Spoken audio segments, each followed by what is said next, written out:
नमस्कार दोस्तों, अपन ने पिछली 3 क्लास कॉलम क्लासिफिकेशन की ले चुके हैं, जिसके अंदर अपने 3 मेन क्लास की है। पहली मेन क्लास तो अपन ने की थी जनरल या बिब्लियोग्राफी की, दूसरी मेन क्लास अपन ने की थी लाइब्रेरी साइंस की और तीसरी मेन क्लास की थी मैथमेटिक्स की। आज अपनी चौथी मेन क्लास है फिजिक्स की। कॉलम क्लासिफिकेशन के अंदर आप जब ये इंडेक्स अपने इंडेक्स या अपने इंडेक्स क्या अपने कंटेंट खोलोगे तो वहां पे आपको मेन क्लास शुरू होगी फिजिक्स चैप्टर। आपके चैप्टर लिखा हुआ है चैप्टर बी मैथमेटिक्स, उसके आगे सी फिजिक्स। फिजिक्स में पेज नंबर 1.70 पे तो आपके रूल पार्ट है। इससे कुछ एक रूल होते हैं वो आपको नहीं पढ़ने हैं, मतलब उनका प्रैक्टिकल से कोई संबंध नहीं है। एक सीधी थ्योरी होती है जो आपको, आप जब इसका सेकंड पार्ट मतलब पेज नंबर 2.37 ओपन करोगे तो वहां पे जो एक फॉर्मूला दिया हुआ है, आपको बस उस फॉर्मूले में यहाँ से उसके कोड लेके वहां पे आपको बस पुटअप करने हैं। यानी कि आप पेज नंबर 2.37 पे जाओगे तो आपके पेज नंबर 2.37 यहाँ पे आपके लिखा हुआ है फिजिक्स।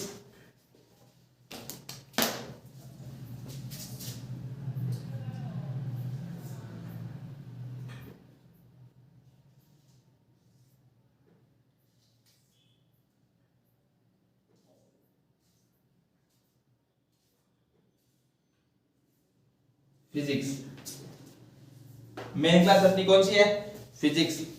अब कि आप सभी 12वीं स्तर की पढ़ाई कंप्लीट कर चुके हो, कुछ एक जो बैचलर वाले हैं उन्होंने कॉलेज स्तर की भी पढ़ाई कंप्लीट कर चुकी है। तो आप देखोगे जो ये फिजिक्स है, सामान्य आपने तो फिजिक्स का नाम सभी ने सुन रखा है। फिजिक्स क्या होती है? भौतिक विज्ञान। ये एक साइंस सब्जेक्ट का एक सब्जेक्ट है फिजिक्स, भौतिक विज्ञान। अब जब आप भौतिक विज्ञान के ऊपर चर्चा करते हो, आप भौतिक विज्ञान पढ़ते हो, तो भौतिक विज्ञान के भी अंदर अलग अलग पार्ट होते हैं। इनमें से मेन पार्ट अगर आपको देखो कि जैसे साउंड, हीट, लाइट, रेडिएशन, मैग्नेशन मतलब चुंबकीय है, तो ये सारे किसके पार्ट होते हैं? फिजिक्स के भाग होते हैं। तो ये फिजिक्स की मेन क्लास आपका फिजिक्स की क्लास को अपन किससे डिनोट करते हैं? सी से। सी इसका कोड हो गया। अगर आपको सी कहीं पे भी सी मिल जाए तो सामान्य आपको यही समझना है, सी मिलने के बाद में मतलब ये फिजिक्स का इसका किसी ना किसी प्रकार से इसका फिजिक्स से संबंध है। फिजिक्स के कौन से भी भाग से, अगर आपको टाइटल के अंदर आप उसमें कैटलॉगिंग में देखोगे तो आपको एक बुक का नंबर दिया जाएगा, बुक का कॉल नंबर दिया जाएगा। उस कॉल नंबर दिया जाएगा तो कॉल नंबर का जो पहला अक्षर होगा, जैसे यहाँ पे सी, तो आपको सी आते ही मालूम चल जाएगा कि आपको किसका है, ये फिजिक्स का है। अगर यहाँ पे बी दिया जाए तो आपको मालूम चल जाएगा कि ये मैथमेटिक्स है। अगर आपको यहाँ पे 2 दिया जाए तो किसका है? ये लाइब्रेरी साइंस का है। अगर आपको यहाँ पे स्मॉल ए दिया जाए मतलब ये जनरल या बिब्लियोग्राफी का है। तो फिजिक्स ये क्या हो गया? सी। फिजिक्स का क्या हो गया? सी। इसके बाद में फिजिक्स के अंदर कुछ एक सब पॉइंट होते हैं, मतलब फिजिक्स में अलग अलग भाग होते हैं, जिसके अंदर आप अगर अपन चर्चा करते हैं तो इसमें सी तो हो गया फिजिक्स का, C1, C2, C3, C4, C5। तो C1 में हो गया फंडामेंटल्स, मतलब जितने भी फंडामेंटल्स है वो C1 में आएंगे। C2 property of matter, C2 में क्या आएंगे? आपके प्रॉपर्टी ऑफ मैटर की जो जितने भी जो कॉन्सेप्ट होते हैं वो किस में आएंगे? C2 में। C3 में आपके साउंड मतलब ध्वनि से संबंधित जितने भी नाम, उपकरण, किताबें, उनकी जानकारी किस में आएगी? C3 में। C4 हीट मतलब उष्मा, हीट से संबंधित सारी जानकारी किस में आएगी? आपकी C4 में। C5 लाइट या रेडिएशन, C5 किसका है? लाइट या रेडिएशन। इसके बाद में है C6 इलेक्ट्रिसिटी, विद्युत। C6 में कौन सी क्लास है? C6, C7 और C8। C7 और C8। अब देखिए ये C6 तो है आपकी इलेक्ट्रिसिटी की, C7 है मैग्नेटिक की, और C8 है आपकी कॉस्मिक हाइपोथीसिस की। इसकी है कॉस्मिक हाइपोथीसिस की।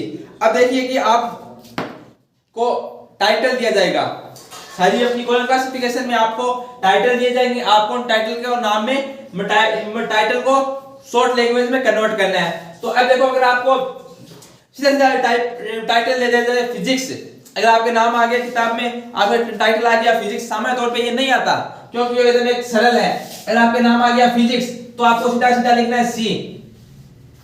क्यों? क्योंकि फिजिक्स को अपने कॉलम क्लासिफिकेशन में सी से ही अपने डिनोट कर रखा है। अगर आपके C1 आ जाता है, C1 यानी फंडामेंटल्स, अगर आपका नाम आ जाता है फंडामेंटल्स, तो आप इससे क्या कर दोगे C1।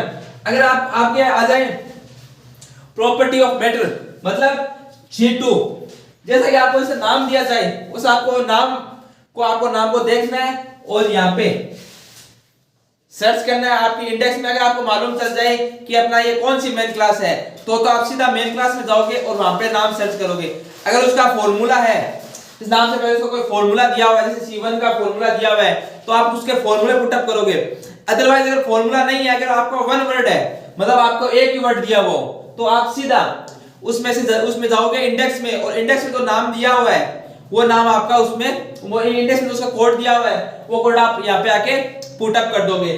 जैसे कि अब अगर अपन अगली नेक्स्ट बात करें तो हीट, अगर आपको सीधा हीट आता है तो आप C4 कर दोगे। अब देखिए मेन बात ये है कि एक fundamental C1 fundamental, C2 property of matter, C3 sound, C4 heat, C5 light and radiation, C6 electricity and C7 magnetism.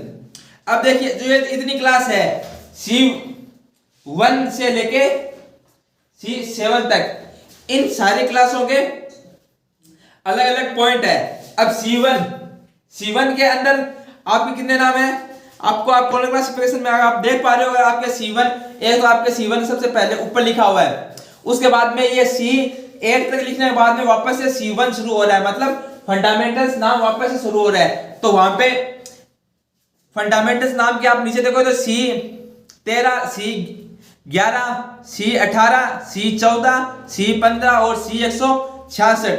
ये क्या है कि अगर आपको नाम आ गए fundamentals of matter, fundamentals of metal, ठीक, तो आपको क्या करना है C113। क्यों? क्योंकि C1 के अंदर फंडामेंटल्स, C1 तो हो गया फंडामेंटल्स का, और 1 वो हो गया मैटर का। अगर आपके आ जाए ये 1 नहीं 3 आपके हो गया मैटर का। अगर आपके आ जाए वेट, फंडामेंटल्स ऑफ वेट, तो आप क्या करोगे कि C111 आपके कॉलम के अंदर दिया हुआ है, ये सारी डिटेल्स C1 के नीचे दिया हुआ आपका matter, weight, gravitation, energy, space और टाइम। तो आपके आ जाए फंडामेंटल्स ऑफ एनर्जी, तो आपको क्या करना है सीधा यहां से फंडामेंटल्स का आपको C1 और एनर्जी का 4, ये आपके C1 4 आपके किसका हो गया, इसका फंडामेंटल्स ऑफ एनर्जी का। अदरवाइज अगर आपको जैसे कि वहां पे आपको एक अक्षर 2 बार नहीं निकला है, मतलब कि जैसे मान लो आपके आ गया फंडामेंटल्स ऑफ मैटर, तो आप अगर ऐसे आप लिख दोगे कि सबसे पहले C1, उसने आप इसमें आपको देखो फंडामेंटल का दिया हुआ है C1, और फिर नीचे एनर्जी है उसका दिया हुआ है C12। तो अगर आप इसको ऐसे लिखते हो,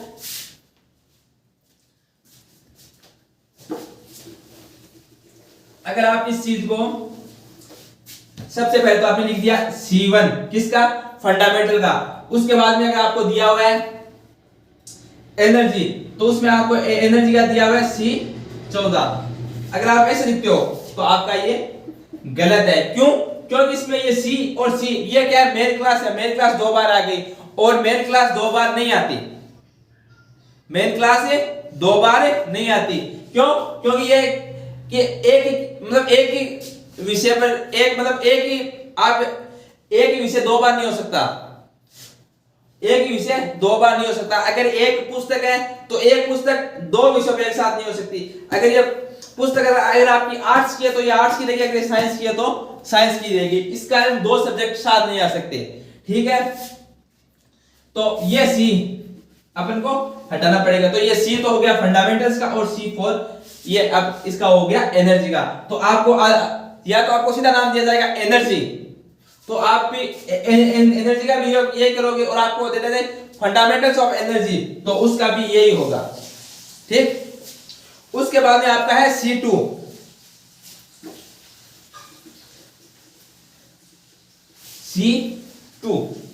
C2 क्या है? अब देखिए एक महत्वपूर्ण बात, आपकी जो कॉलम क्लासिफिकेशन है उसके अंदर जो C2 का जो फॉर्मूला दिया हुआ है, क्या दिया हुआ है? C2 का फॉर्मूला कॉलम क्लासिफिकेशन के अंदर दिया हुआ है C2P, P2। ये फॉर्मूला गलत है, गलत यानी मिसप्रिंट हुआ है। इसकी जगह आप सारे सही फॉर्मूला क्या करोगे? C2P E 2P। ये बात बहुत इंपॉर्टेंट बात है, आप अपनी यूनिवर्सिटी की बुकों में देखोगे तो आपको ये चीज मिलेगी कि जो आपको कॉलम क्लासिफिकेशन का फॉर्मूला है वहां पे वो ना देखे हुए एक दूसरा फॉर्मूला दिया हुआ है, वो है C2 को ब्रैकेट में P, फिर कॉलम का निशान, फिर ब्रैकेट में E 2P। ये इसका सही फॉर्मूला है, और आपको इसी फॉर्मूले के अकॉर्डिंग ही आंसर करना है। आप अपनी कॉलम क्लासिफिकेशन के अंदर से पेंसिल से इसको सुधार सकते हो, और आपको कॉलम क्लासिफिकेशन अंदर पेंसिल ही से ही सुधारना है, क्योंकि अगर आप पेन चलाते हो तो आपके एग्जाम प्रैक्टिकल एग्जाम के टाइम वो मान्य नहीं होगा आपको। उसके कारण आप अगर वहां पे जाके कुछ एक यूनिवर्सिटी में आपकी खुद की पर्सनल कॉलम को भी अलाउड करते हैं, अगर वहां पे उसमें पर शर्त होती है कि पेन नहीं चला होना चाहिए कॉलम क्लासिफिकेशन के अंदर। तो ये सी का फॉर्मूला आप इसको कट करके कर लो, P कोलन E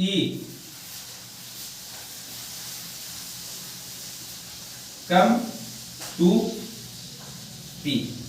ये इसका राइट फॉर्मूला है, और इसी के अकॉर्डिंग अपन को चलना है, ठीक।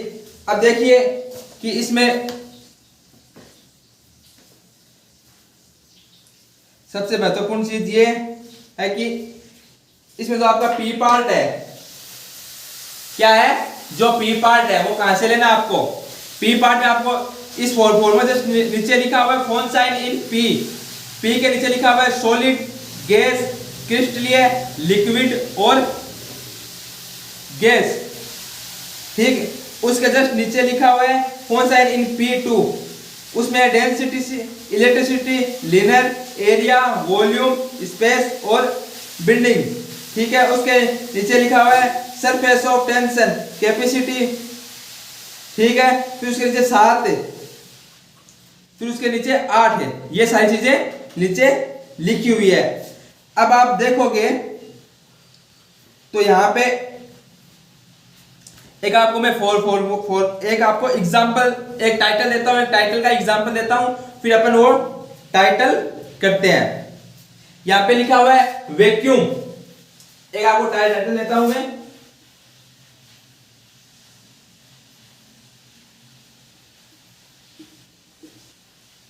वैक्यूम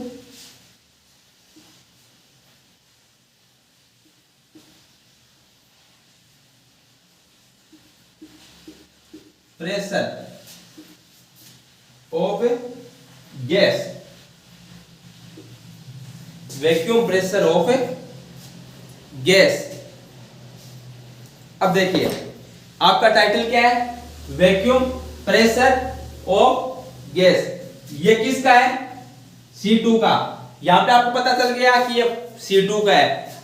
अगर आप एग्जाम देते हो उस टाइम आपको एक ऐसी चीज मालूम करनी है, आपकी इंडेक्स से, आपकी इंडेक्स से आपको मालूम करना है कि यह फॉर्मूला किसका है, ठीक। मतलब ये टाइटल किस मेन क्लास का, किस सब्जेक्ट का है। उसके बाद में आप देखिए इसमें C2 अपनी क्या हो गई? मेन क्लास हो गई। अब ये गैस है, ये गैस किसके अंदर मिलेगा आपको? पी पक्ष में। गैस का कितना है? 8। Vacuum of pressure. अब आप एक चीज देखिए, आप अपनी कॉलम में देखोगे तो आपको वैक्यूम और प्रेशर दोनों अलग अलग मिले हैं। वैक्यूम और प्रेशर दोनों अलग अलग मिले हैं। देखिए 7 है, 7 के नीचे क्या है? प्रेशर, ठीक, और 7 के जस्ट नीचे है 6, 7 6, इसका क्या है? वैक्यूम। यानी कि अगर सिर्फ प्रेशर दिया जाए तो आपको क्या क्या करना है? 7 करना है। अगर आपको वैक्यूम, सिर्फ वैक्यूम दे दे तो आपको 7 6 यानी 76 लिखना है। अगर आपको सिर्फ वैक्यूम दे तो 76, और अगर सिर्फ आपको प्रेशर दे तो 7 है। अगर आपको दोनों नाम एक साथ दे दे तो आपको ये लिखना है। क्यों? क्योंकि ये वैक्यूम प्रेशर है। समझ में आया?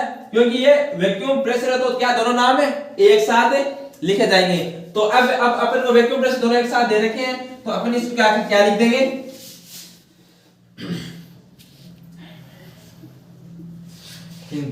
अब देख लो, ये अपने कहां से लिया है? इसके अंदर जो P है वो P पक्ष से लेना है, और जो ये P2, जो ये एकम 2P है वो इसके P2 पक्ष, जो आपके यहां पे लिखा हुआ फॉरेन साइन इन P, वहां से आपको एकम 2 लेना है।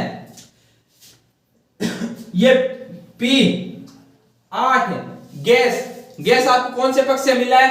P पक्ष से गैस मिला है। और ये सिंथन, ये आपको किस पक्ष से मिला है? एकम 2P पक्ष से आपको क्या मिला है? गैस मिला है। अब आपके पास इनका मान आ गया 76, वैक्यूम ऑफ प्रेशर का आ गया 8, किसका आ गया? गैस का। अब आप इनको सीधा सीधा फॉर्मूले में पुट अप कर दोगे। C2 सबसे पहले क्या दिया हुआ आपके पास? P। ये बात बिल्कुल मायने नहीं रखती कि टाइटल के अंदर पहले कौन सा नाम दिया गया है। टाइटल के अंदर पहले कौन सा विपक्ष में है, मतलब कि जैसे यहाँ पे एकम 2P पक्ष का है तो आप ऐसे नहीं है कि आपको मान लो पहले एकम 2 पक्ष दे दे तो आप इसमें एकम 2P पक्ष रख दोगे। आपको टाइटल में पहले हमेशा P पक्ष ही रखना है। P पक्ष का मान कितना दिया हुआ है? 8। अब देख लो C2 और P पक्ष के बीच में कोई निशान है? कोई भी निशान नहीं है। C2 और P पक्ष के बीच में कोई निशान नहीं है, तो आप यहां पे कोई भी निशान सॉरी नहीं लगाओगे। इसके बाद में इनके बीच में कौन सा निशान है? कोलन का। और ये क्या है? एकम 2P। उसके बाद में आप देखोगे तो सिंतर, ये किसका है? एकम 2P पक्ष का है। ये इसका हो गया। आपको ये टाइटल दिया जाएगा, 4 नंबर भी आ सकता है, 5 नंबर का भी आ सकता है, और आपको ये लिखना है और आपके 4 और 5 नंबर पूरे हो गए। लाइब्रेरी साइंस के अंदर प्रैक्टिकल के अंदर आप 100 में से 100 नंबर ला सकते हैं। प्रैक्टिकल सब्जेक्ट ऐसा होता है कि जिनमें आप पूरे से पूरे नंबर ला सकते हैं। इनके अंदर छोटी छोटी बिंदुओं का ध्यान रखना होता है और उन्हीं बिंदुओं का नंबर मिलता है। अगर यहाँ पे आपने कोलन का निशान अगर हटा दिया, गलती से नहीं लगाया, तो ये आपका गलत हो गया। एग्जामिनेशन नहीं सोचेगा कि चलो इसने इतना कर दिया तो उसका नंबर दे देते हैं। आपका पूरा सही होना चाहिए, उसके बाद में ही आपको नंबर दिए जाएंगे।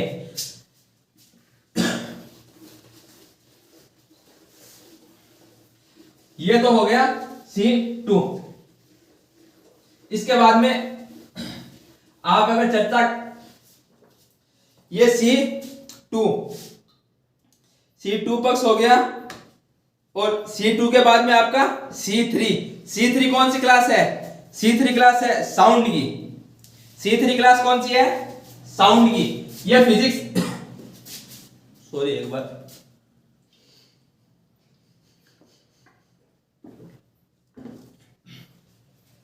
C3 क्लास है किसकी?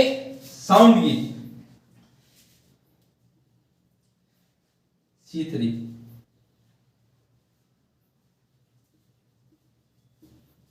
साउंड। अब देखो C2 का हो गया। C2 आप अपनी बुक में देख लेना, सही से देख लेना और उसके अनुसार पढ़ लेना। फिर भी अगर आपको कोई बात नहीं समझ में आए तो आप कमेंट करना, उसमें आपको मैं आंसर दे दूंगा। मेरे कांटेक्ट नंबर भी आपको डिस्क्रिप्शन में मिल जाएंगे, वहां से आप मेरे को कभी भी कॉल भी कर सकते हो। ये क्या है? C2 साउंड, इसका एक फॉर्मूला होता है। C2 का फॉर्मूला क्या है? सॉरी C2 का नहीं, C3 का। C2 का आपने फॉर्मूला देख चुके हैं, अब किसका? C3 का।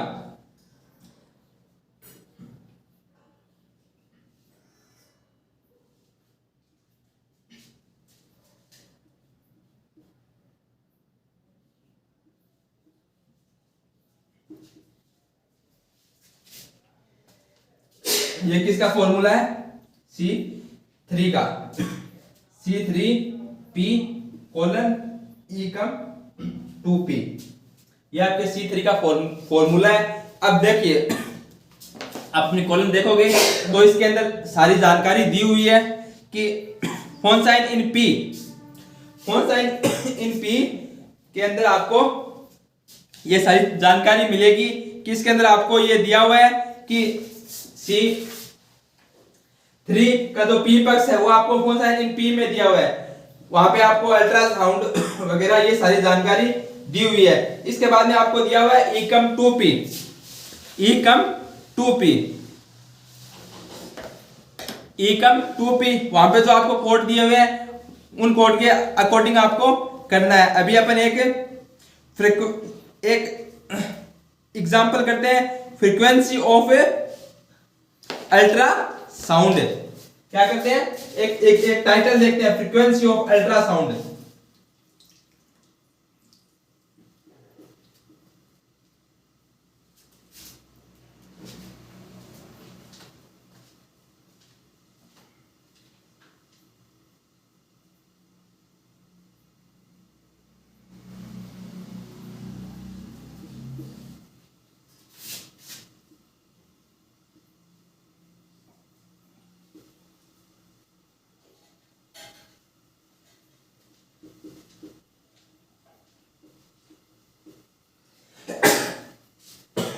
Sorry, frequency of ultrasound. अब देखिए जो आपको ये अल्ट्रासाउंड है ये आपको किस पक्ष में मिलेगा? P पक्ष में। और जो ये फ्रीक्वेंसी है ये आपको किस पक्ष में मिलेगा? E कम 2P पक्ष में। अल्ट्रासाउंड का कोड क्या दिया हुआ है? 5 और फ्रीक्वेंसी का कोड क्या दिया हुआ है? 3। तो आप इसका क्या कर दोगे? C3 ये P पार्ट, तो आप इसका 5 और अल्ट्रासाउंड का 3, ये इसका आंसर हो गया। आज अपन ने C की 2 मेन क्लास करी है, C की 3 मेन क्लास कर ली, एक C1, C2 और C3। अब अपनी अगली क्लास में अपन चर्चा करेंगे C की अगली बाकी क्लास पे C4, C5 और C6, C7, C8 में कुछ एक बस आपको नाम है, वो नाम आपको अपनी कॉलम से देखने हैं और देखते हुए आपको उनका आंसर देना है। आज की क्लास के लिए बहुत बहुत धन्यवाद।